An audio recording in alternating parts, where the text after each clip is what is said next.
raconte souvent des histoires, pas toujours en paroles, parfois en images. Et nous, on croit à ça comme si c'était une vérité de la palisse. Je fais une petite mise en scène.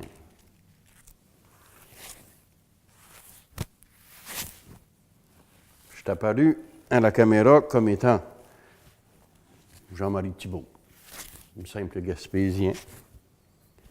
Et voilà que tout à coup,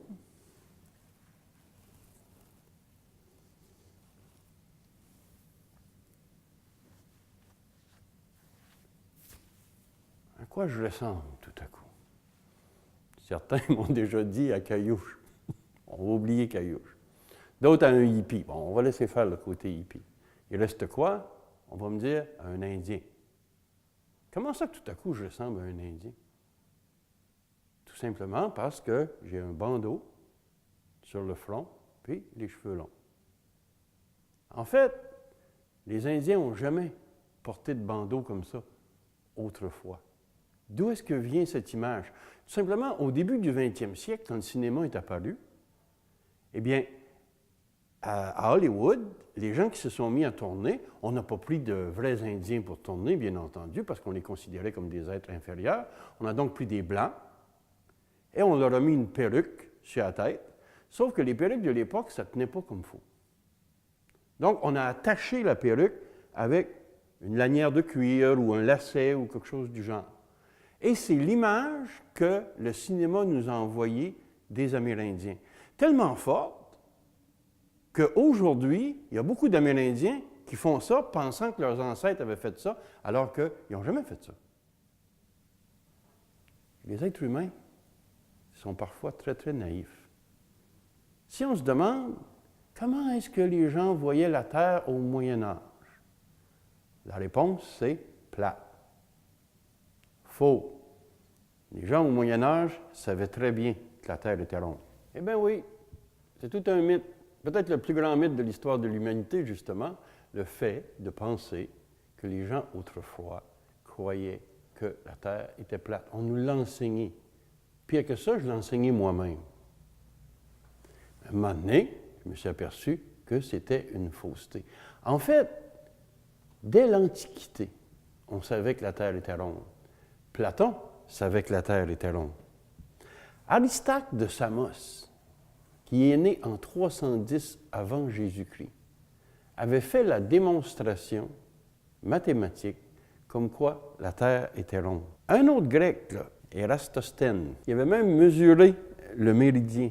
Et ça, c'est 2 siècles avant Jésus-Christ. On savait que la Terre était ronde. On le savait avec même des preuves physiques, comme les éclipses de lune, ou encore avec notre ombre. Notre ombre se déplace, justement à cause de la rotondité de la Terre. L'exemple le plus frappant, c'est lorsqu'un bateau arrive au loin, eh bien, qu'est-ce qu'on voyait d'abord? C'était les mâts tout au-dessus. Mais c'est pas ça qu'on nous a raconté. On nous a dit, oui, mais Galilée, il a été torturé parce qu'il croyait, il avançait l'idée que la Terre était ronde. C'est pas ça que Galilée a dit. Galilée a dit que la Terre n'était pas le centre du monde. Galilée a dit que c'était le Soleil qui était le centre du monde. En fait, Galilée n'aurait jamais dit que je combats l'idée que la Terre est plate. Et mieux que ça, l'Église ne disait pas que la Terre était plate, il savait bien qu'elle était ronde. D'ailleurs, Galilée est né en 1564. Et l'équipage de Magellan avait déjà fait le tour de la Terre, physiquement, en 1522. Mais qu'est-ce qui pousse les grands découvreurs, ceux qu'on a appelés les grands découvreurs, qu'est-ce qui les pousse vers l'Amérique? On nous a dit dans nos cours, au primaire, au secondaire, ils cherchaient la route des épices. C'est pas tout à fait vrai. Ils cherchaient une nouvelle route des épices. Les Christophe Colomb, les Jacques Cartier, Jean-Sébastien Cabot, ainsi de suite, OK? Ces gens-là travaillaient pour le compte de certains royaumes européens et essayaient de découvrir à nouveau un passage. À nouveau, un passage, ça veut dire que l'ancien passage était fermé.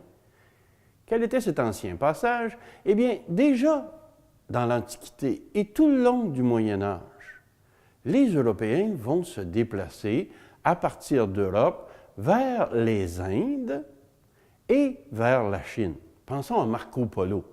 Okay? Marco Polo et ses fameux voyages qu'on va faire au 13e siècle, donc bien avant la découverte de l'Amérique.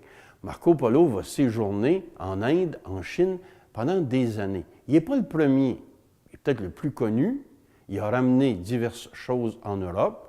On ne le dit pas toujours, mais ce serait lui qui aurait ramené les pâtes alimentaires de Chine jusqu'en Italie, donc nos spaghettis, nos macaronis, puis toutes ces choses-là. Eh bien, c'est Marco Polo qui nous a amené ça, mais ce n'est pas les Italiens qui les ont inventés, c'est les Chinois. Donc, pendant des siècles et des siècles, on est passé par là-bas.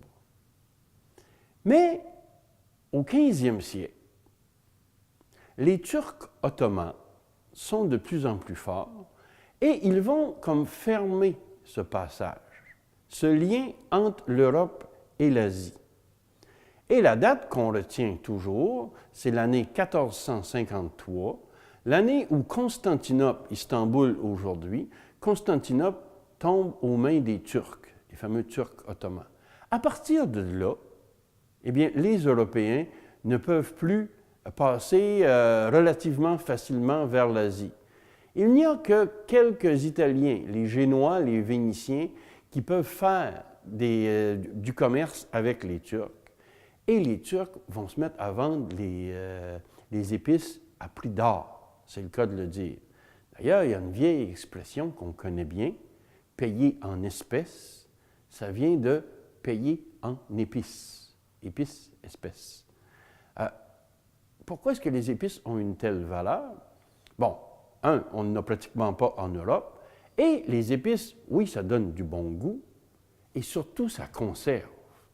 Si aujourd'hui, on se pose la question à savoir pourquoi les gens du Sud épicent tellement leurs aliments, pensons aux Mexicains, par exemple, c'est tout simplement parce que les épices, ça peut conserver, notamment la viande, beaucoup plus longtemps. Plus on va au nord, moins il y a d'épices. Nos amis, les Inuits, ne connaissaient pas les épices, puis il ne manquait pas ça. Il n'y avait pas besoin de ça pour conserver les aliments. Bien entendu, ça a d'autres priorités, ça donne bon goût, et on pense même que c'est très aphrodisiaque. Donc, le safran, la cannelle, enfin, les diverses sortes d'épices qui sont en demande en Europe, on en est coupé. Et la première de ces épices, c'est le poivre. Le poivre, c'est tellement en demande et parfois tellement rare que dans l'histoire, à certains moments, pour un équivalent de poids, le poivre vaut plus cher que l'or. Donc, un once de poivre peut, à divers moments dans l'histoire, valoir plus cher qu'un once d'or. Nos ancêtres européens ont soif, si je puis dire, d'épices. La muscade, ça vaut une véritable fortune. Donc, dans ce contexte-là, comme tout est pratiquement fermé après 1453, eh bien, certains pays, notamment l'Espagne et le Portugal, vont engager des sommes, investir des sommes pour essayer de trouver une nouvelle voie. Leurs bateaux sont plus efficaces que les bateaux des autres Européens, notamment parce qu'ils ont été en contact avec les Arabes, tout près d'eux, et ceux-ci leur ont donné des techniques ou une technologie plus avancée au niveau maritime. Donc, les Espagnols et les Portugais partent à la conquête. Je le répète, ils savent que la Terre est ronde. Les Portugais vont décider de passer par le sud de l'Afrique. Mais au sud de l'Afrique, il y a le fameux cap de Bonne-Espérance, qui fait qu'une bonne partie des bateaux qui s'essayent là-bas coulent. C'est à peu près les pires mers du monde. Le roi d'Espagne, lui, il va engager un Italien, Christophe Colomb, et Christophe Colomb va se lancer complètement à l'ouest. Lui, il va décider de faire le tour du monde. Ce qu'il ne sait pas, c'est que l'Amérique existe. On sait qu'il y a des îles qu'on appelle les Antilles. Mais l'Amérique, comme on la connaît aujourd'hui. Ça, il ne le sait pas. Et il pense que la Terre est plus petite qu'elle ne l'est en réalité. Donc, il se lance à la conquête du monde. Il arrive en Amérique, se croyant aux Indes, c'est pour ça qu'on parle des Indiens, et il va faire comme ça plusieurs voyages, il va mourir à un moment donné, pensant qu'il était aux Indes lors de ses voyages. En fait, c'est Amerigo Vespucci, un géographe légèrement plus tard, qui va donner le nom d'Amérique au continent qu'on habite, nous, aujourd'hui. Dans la foulée de Christophe Colomb, d'autres Européens vont suivre et la France va embarquer dans la danse. C'est comme ça qu'à un moment donné, Jacques Cartier va apparaître.